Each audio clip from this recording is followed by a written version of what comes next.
We're seeing an acceleration in food prices, in shelter, in healthcare. So everything is really going up. We just have one thing right now that's pulled back. But of course, energy prices are still up dramatically from where they were a year ago. Sure. So the inflation tax is falling even more heavy on middle class Americans now than it was a few months ago. And the Inflation Reduction Act is actually inappropriately named. It's the Inflation Acceleration Act.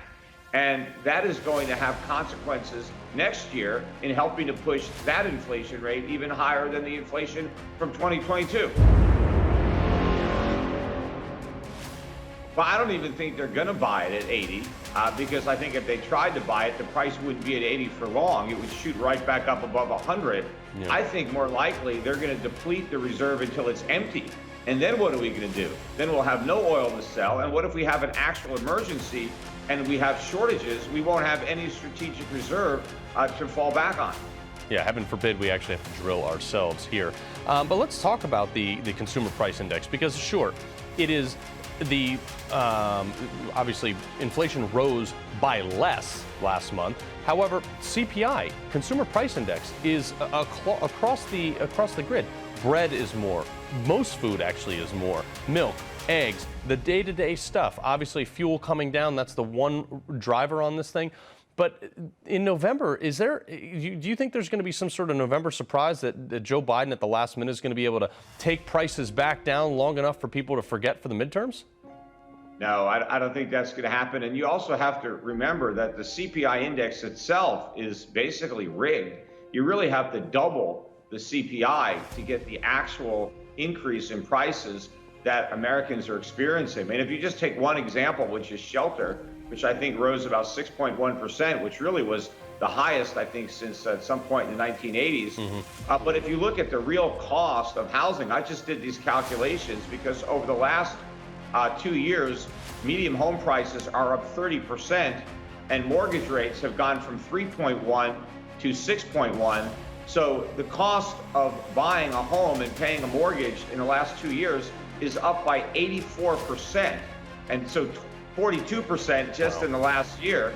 And of course, rents are skyrocketing too. And so what the government claims as the increase in the cost of shelter is just a small fraction of what Americans are actually paying for shelter. Yeah, that is the crazy thing, the interest rates going up and things like that. But when we talk about the interest rate rising, historically under Jimmy Carter, we had to match interest rates to inflation in order to stall the economy, which is how you end a recession, which we are technically in. So if we're just seeing interest rates tick up a little bit now, I mean, they're talking about 4% coming out of the Fed eventually by the end of the year, maybe.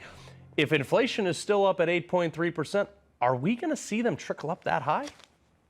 Well, you're exactly right. First of all, we are in a recession, as much as the Biden administration and even the Fed want to deny that. We've already had 2 quarters of falling GDP. We're about to have a third, because I think this quarter is going to be another negative quarter. And I think the fourth quarter will probably also be negative.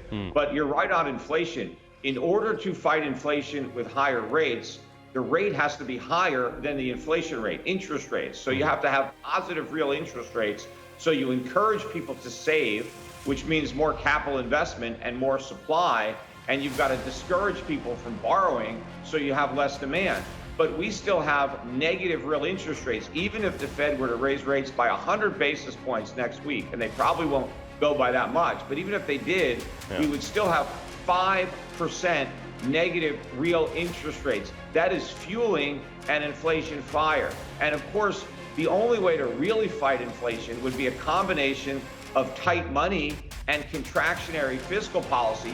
We need big spending cuts coming out of Congress, but unfortunately, they're doing the opposite.